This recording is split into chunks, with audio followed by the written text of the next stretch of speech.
Disclaimer. The nature of this video means spoilers, particularly for any Rhine related stuff, Dorothy's vision, Lone Trail, etc. And to an extent all of main story on Global. Proceed with caution.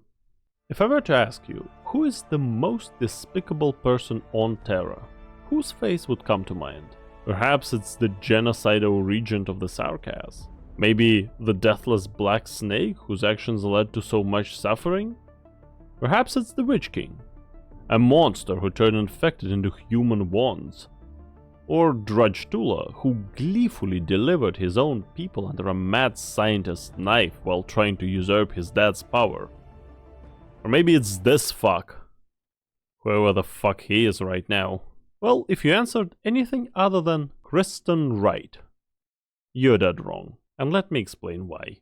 So without further ado, I present to you the worst person on Terra. Technically not, but who cares? Or Kristen Wright is a bitch-ass motherfucker. Now, before anyone starts mentioning any Chapter 15 spoilers from CN, I know nothing, so none of that is factored in here. With that out of the way, let me present to you my undeniable arguments for why exactly Kristen Wright is a bitch-ass mofo and the worst person to ever walk Terran soil. Usually in this point in a video essay I will be providing some very pretentious quote or go like, "Let us define a bad person," and whatnot. So let's actually do that. Okay, so we go on Google here, we do what defines a bad person? Quora, we skip that. Reddit, obviously not. Very well mind. I am a bad person. Why might you feel this way? Scroll, scroll, scroll. Scroll, scroll, scroll. What does a bad person mean? There is no single simple definition for what it means to be a bad person. One might define it as someone who engages in harmful or destructive behaviors. Checks out. Another person might define a bad person as an individual who doesn't care about others. Checks out, regardless of any type of actions they engage in. Bingo! Let's use that. Tailor-made for this particular video.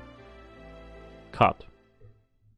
So, keeping that in mind, what exactly sets Kristen aside from any other terrible villain in AK? There are two things that we need to consider: scale and intentions. First, let's talk about scale. There are very few, if any, individuals on Terra whose actions did more to harm its residents than Kristen Wright. Cachet may have instigated bloody wars and purges for God knows how many times. Martus may have single-handedly be responsible for Seaborn trying to gnome everyone. Theresis could have been trying to infect every single person on the face of Terra with arypathy. And we, the Doctor, may have tried to create Arknights.zip, but no one's actions have been as destructive as dear old Kristen's little space voyage. Deep lore time. From the events of Lone Trail, Babel, Chapter 14, and Path of Life, we know that there are two omnipotent godlike species in the Arknights universe. The Precursors, aka prehistoric civilization, the godlike people who made space orchestras out of dying stars and uplifted sentient life on Terra just so they can infect them with arypathy. And then there are the bad guys, the Observers. Not much is known about the Observers, except that they terrified the shit out of Precursors. And for a very good reason. You know, the guys who possess reality-bending tech that can shape entire star systems to their will are running the fuck away from Observers. From what little we know about them, we can probably liken them to anti-spirals of Gurren Lagann. The almighty entities that make sure that there is no space-faring civilization out there, period. Except, unlike Tengen Toppa Gurren Lagann, there is no galaxy-sized mecha to deal with them. Yes, you heard it right, look it up, TTGL is awesome. So, why do we need to know all of that? Well, remember that little stunt dear old Kristen pulled? The one where she broke the false sky above Terra? No? Am I the only one who reads the story on Global? Oh well, here's the TLDR. Kristen Wright is the daughter of the Wright couple. Yes, the Wright brothers are a husband and a wife in Arknights. Said couple really wanted to go to space. Unfortunately for them, the sky above Terra is fake and they ended up smacking against it and died. Which elicited a whole lot of mockery from Colombian scientific community and the general public. This affected a freshly orphaned Kristen poorly. Over the years, she became hell-bent on proving that her parents were right about the universe beyond the fake sky, and that the barrier could be broken. Well, long story short, Girly Pop here established Rhine Lab with her bestie Saria, got giga successful and got showered with praise. Little did everyone know that this was just a convenient means to achieve her dream. Wright Jr. got a huge defense contract from Colombian government to build a WMD in form of a giant fuck-off floating energy cannon. Typical government stuff. Little did they know that said cannon would be actually single-use only, and directed not at Colombia's enemies, but at the fake sky. The one-time nature of this BFG 9000 comes from it being powered by a whole bunch of sarcophagi containing fairly dead prehistoric people, whom Kristen has stumbled upon and whose bored to death AI overseer was fairly okay with her draining the whole facility. Not before having lengthy chats with Wright Jr. about the nature of what she was actually going to do. At the end of the day, Kristen successfully duped the feds, fired the giant fuck-off cannon, and flew into orbit just to die there to finally prove her Mayan power were only partially failures. Yeah, with this little feat, she forever proved to all haters that she could do it! And also made the observers keenly aware of Terra's existence. That's right, being a first-time spacefarer comes with the cost of not only dying a pointless, meaningless death up there, more about it later, but also dooming an entire planet. In fact, the reason why recently Seaborn have redoubled their effort in numbing everyone and everything, and simultaneously started on their own Kerbal space program, is precisely because they know everyone is fucked in short order. So assimilating everyone and skedaddling is the only shot at preserving any kind of Terran life whatsoever. So, total annihilation is the legacy that Kristen left to her fellows on the ground. But this isn't even the worst part about her. The worst part is her intent.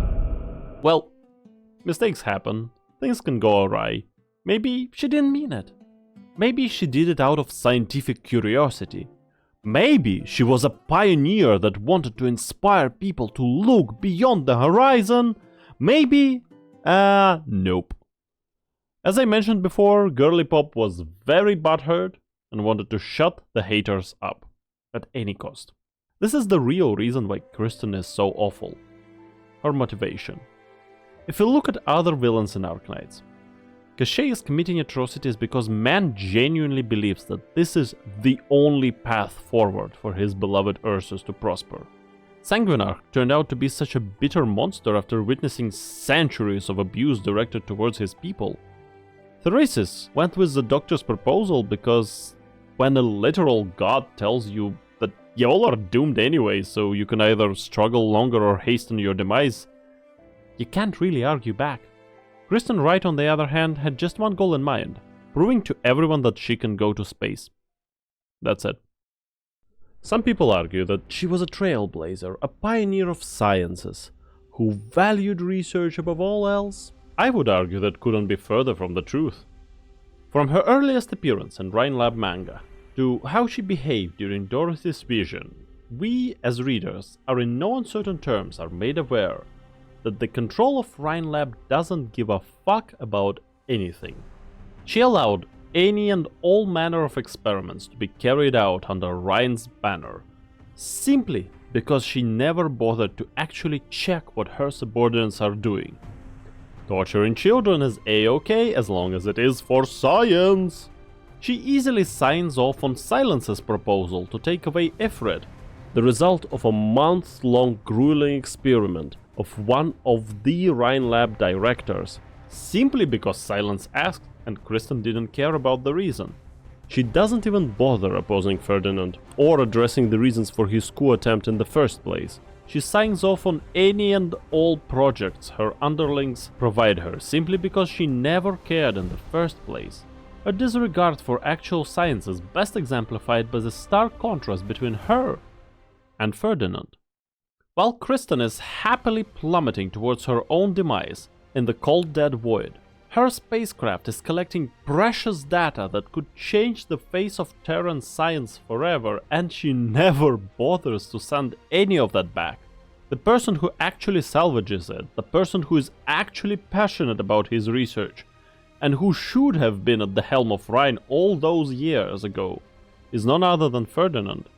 While Control was busy literally killing herself and everyone else on Terra to prove a point, the Director of Energy was doing what Control should have been doing as a scientist. Kristen scheduled everyone on Terra to be obliterated by the observers without a second thought, purely out of her own petty personal vendetta. And the worst thing about it, she kinda knew what she was doing. She spent untold amounts of time conversing with the Preserver, the aforementioned bored AI assistant, who knew of the dangers of the observers, and he undoubtedly made her aware of those in their lengthy conversations. She knew what kind of horrific consequences she would unleash upon Terra. She just didn't care. So, while other villains in Arknights committed atrocities for multitudes of reasons, Kristen remains the only one who doomed an entire planet simply because proving a point mattered to her more than every single life on the surface. She's a brilliantly written character, and the one that is, in my opinion, is misunderstood a lot by the community. She isn't necessarily evil, she just never cared. This is why Kristen Wright is the worst person on Terra. If you enjoyed this little character analysis, please don't forget to like and subscribe. Tell me how wrong I am in the comments, and would you like to hear me take on Ferdinand the Goat Clooney in one of my next videos? On a completely separate note, me and a bunch of friends have started working on a fun dub Arknights voicing project, and we're currently tackling Rhine lab events. So come give us a watch. I'm voicing Parvis in there, and Loken. I got all the despicable old men. Bye! Doodles.